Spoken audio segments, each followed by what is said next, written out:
Суд залында 25 яшьлек Альберт Абдуллин тикшерүү ачыклаганча, ул гыйнвар айында социаль шелтерге масса күләм тәртипсезлекләргә дей торган текст куйган. Тел белгечләре һәм психологлар аның эчтәлеген өйрәнә һәм моны раслый. Җинаять кодексының 212 маддәсе буенча эш ачыла. Абдуллин үз гаебен тулысынча таныган, суд утырышы аерым тәртиптә уза.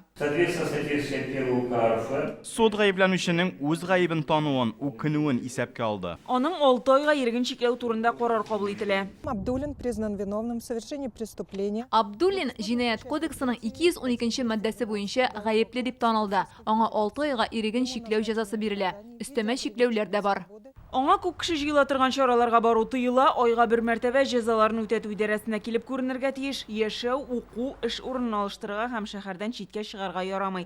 Бу гыйнварда узган митинглардан соң ачылган җинаять эше буенча беренче хөкем карары иде. Хәзер Казандагы тикшерү изоляторларында тагын 2 кеше суд карарын көтә.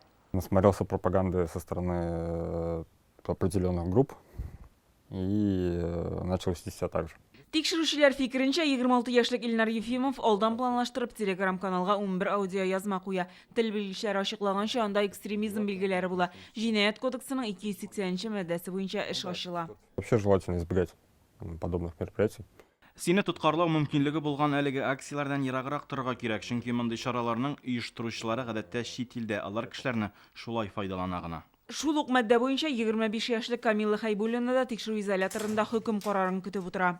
Зашла в чат Навального. Навальныйның чатына кердем. Башка төркемнәргә сылтамалар җибәрә башладылар. Оларга да кердем. Тикшерүчеләр фикеренчә, кыз гыйнвар-февраль айларында социаль шелтәрләрдә 13 хәбәр урнаштыра. Аларда экстремизмга чакыру билгеләре бар ди белгечләр. Зная последствия своих действий. Нәтиҗәсе нинди буласын белсәм, бу акцияләрдә катнашмаста идем, берни дә язмаста идем. Барысы да шулай җитди булыр дип уйламадым. Әгәр законлы чара икән, ярый, әгәр законсыз булса, аңа кушылырга кирәкми.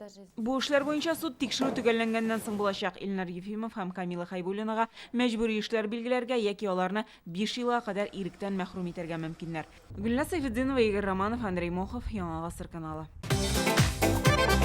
Көтелмәгән кунак көттереп кенә интернет челтәрләренә дә килеп җитте.